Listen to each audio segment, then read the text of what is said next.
Welcome to the Emotionally Healthy Leader podcast. In this podcast, I am the interviewer, and Geri, my lovely wife, is the person who will be speaking today. And our topic is called the leader's spouse. And I can't think of a better leader spouse in the world than Geri. Then again, we have a lot of history together. So, honey, thank you for being here. Great to have you here. So we're going to dive right into it. Many of you know Geri because she wrote the Emotionally Healthy Woman workbook and the DVD curriculum that goes with it. And but more importantly, even beyond the book, Geri has lived out, I think, brilliantly the process of being the spouse of a point leader like myself for now 29 years. And she not only has survived, she's thrived. And so I'm really glad to have her here today with us. So I got a series of questions, honey. We'll just dive right into it. So, okay, Geri, if a young pastor's spouse came to you and said, Geri, if you could tell me one thing you wish you knew when you were getting started, what would it be? I think it would be to have friendships outside the church. People that are removed from the context of your ministry and your spouse's ministry. And, sort of totally objective. Somebody that you're, again, mutual peers. They're not people you're ministering to. They're not under your husband's shepherdship, so to speak. Could be a woman. Could be the spouse. Right. Could be a man. That's right. The wife could be the one outside. That's right. So somebody outside the church. Is there more to that, Geri? Is it? Why do you say that? Is it to have a life outside of the crucible of leadership? What's your reason behind that? One of the greatest challenges that a pastor and pastoral spouse is having a place and a space to be totally themselves. Inside the church, every person in that church is their spouse's sheep, so to speak. And, one of the greatest challenges of a pastoral spouse, actually pastors too, is loneliness. They don't have places where they have so much coming at them. Pastors have so much coming at them, and the spouse, by virtue of being married to that person, has so much coming at them. And they need a place to process. They need a place to be themselves. And that place is going to be where there's no, dual relationships, no mixed relationships, because in the church, really, in a sense, in the church, every relationship, in a sense, is a dual relationship because... Explain dual relationship. Well, dual relationship means that if someone is your friend, they're just your friend. But if they're also in the church, they're not just your friend, they're something else. There's a dual relationship. They're also, they might be somebody in your ministry. But regardless of whether they're in your ministry or they're on staff or whatever, they're one of your spouse's sheep. And so you're just not at liberty to say a lot of things that might be in your heart to that person or to those persons. And it's much better for all that there's not that you can't have relationships in the church, but it's really healthy to have some outside the church. All right, so let's build on that and let's talk about dealing with people's expectations. Now, you've been at the church when it was small.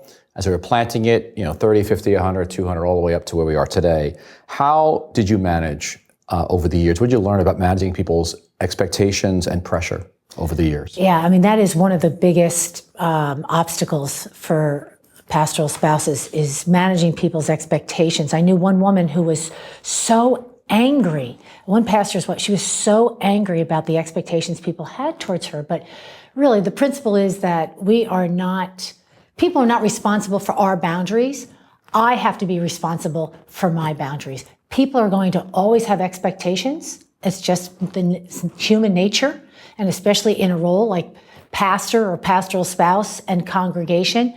My responsibility is to understand how to clarify expectations with people. Just because people have expectations doesn't mean they have a right to them.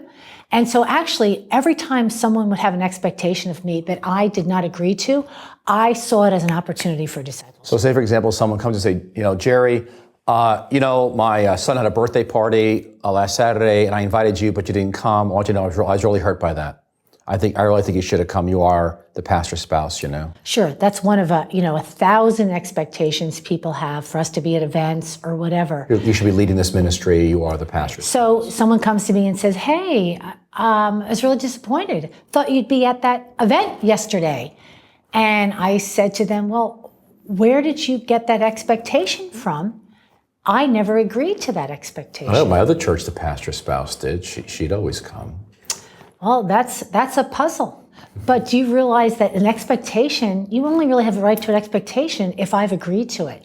And the person's jaw usually drops, or there's some kind of an expression. It's just an opportunity to really mentor. It's a mentoring moment to help people understand expectations, because it is huge, especially around pastoral spouses. Huge. So just a little side note here. So we teach a skill called Clarify Expectations as part of the Emotionally Healthy Relationship course that we consider a very foundational discipleship course at our church.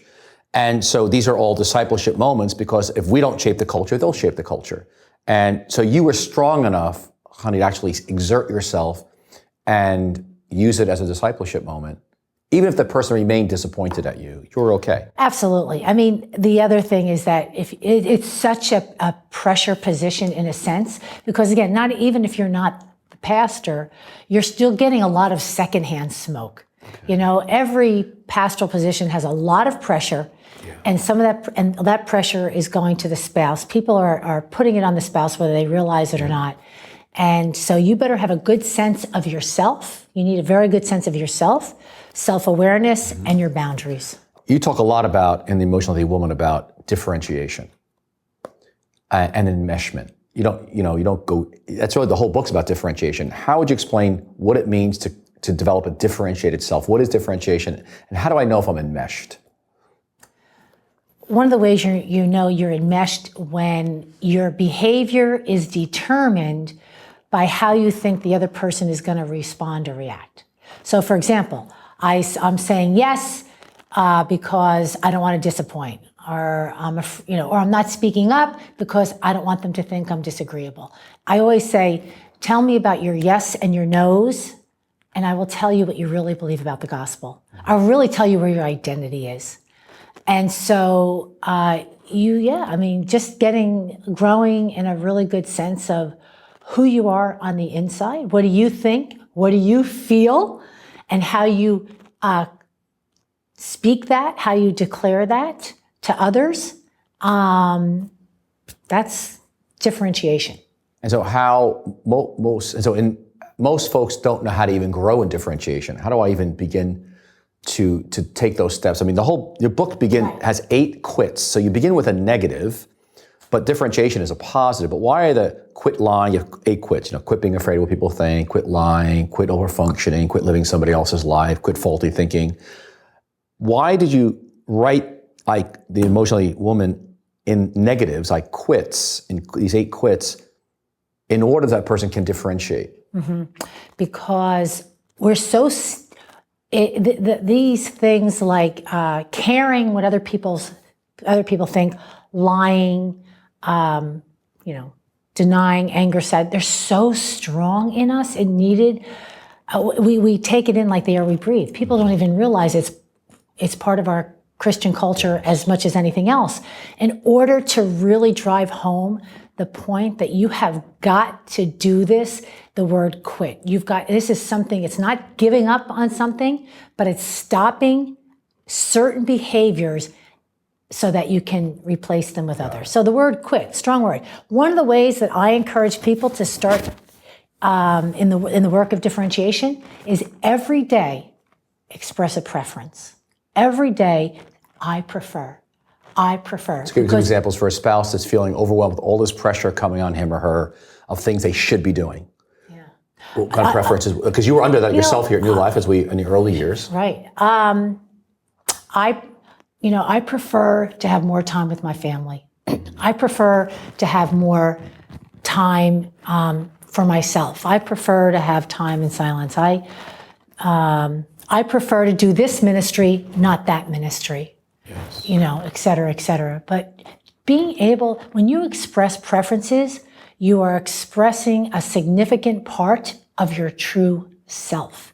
And that's what we're trying to get at with differentiation, that people are expressing and living out of their true self, right? Because that's one of the ways we really bring glory to God. I mean, I thought you did brilliantly all these 29 years. Is you've had different roles at different seasons, and you did it because you wanted to do that, whether it was children's area at one point or marriage ministry. So you did celebration for a portion, and you weren't on staff for a while. What's your recommendation to people as they sort out, what do I do in this church? What would you counsel them as they sort out what should I be doing at the church? How would you answer that question? I'd start with passion. What is your passion? What brings you life? That's usually coupled with your gifting. And of course, season of life plays into that. You certainly, having small children is a huge limit. I did different things when the children were with the kids, smaller. when the kids could go along with you often. Right. But more teaching, more leading as the kids, as our children got older. Let's follow that up for a second. Just you love the word integrity. In fact, I would say, honey, you taught me integrity. That word is so important to you. Why? Because truth and freedom go hand in hand. And so integrity is really about truth, living in truth, and being congruent on the inside, on the outside. And if you are not living in truth, which a lot of people are not, then you're not free. And so it just, all of Christianity becomes like a hypocrisy. But integrity, the role of integrity for the pastoral spouse, not just for her own life, it's huge because actually she's the only one who sees the pastor behind closed doors. And many times there is lack of integrity of what's going on in that person's life behind closed doors. And so if they're not living integrity, if the pastor, the leader themselves is not living in integrity, then I think it falls on the spouse's integrity to have to do something about that for the sake of the church. You speak as one who has experience.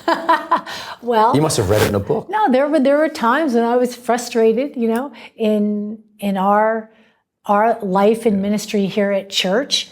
And you know what? My question is, what was my integrity calling me to do? What will be your final words that you want to share to the spouse of whether it's a church leader, organizational leader, nonprofit leader? If you're going to close with just a final few words of counsel to them, what would those be? My counsel would be to resource yourselves. It is such a high calling. It's a high standard to be in the leadership position. It requires self-awareness. It really requires a higher standard in everything. Your integrity, a higher standard in your disciplines, a higher standard in your brokenness, and you deserve help in order to live that out. There are many resources available for us as leaders to help us grow, to process the things that we're going through. And we need it because as leaders and spouses of leaders, we have so much coming at us. And so you owe it to yourself and to the people you serve, the church that you serve, to always seek out and get the help you need to be the best leader that you can. Thank you. Well, thank you very much. And Geri, thank you. This is definitely worth a free webinar. We do 2 free webinars a month. And I think we'll have Geri on so we can take questions and answers some month. That'll be just fabulous. So again, I want to encourage you to pick up Emotionally Healthy Woman or the workbook and DVD. We think it's the best curriculum we've ever done. The DVD, I asked Geri a couple of questions, common questions that are frequently asked, and it's just an outstanding curriculum used around the world. But come look us up at www.emotionallyhealthy.org for more resources. It's been great to be with you. Thank you, honey. Thank you, everyone. You have a wonderful day. God bless you.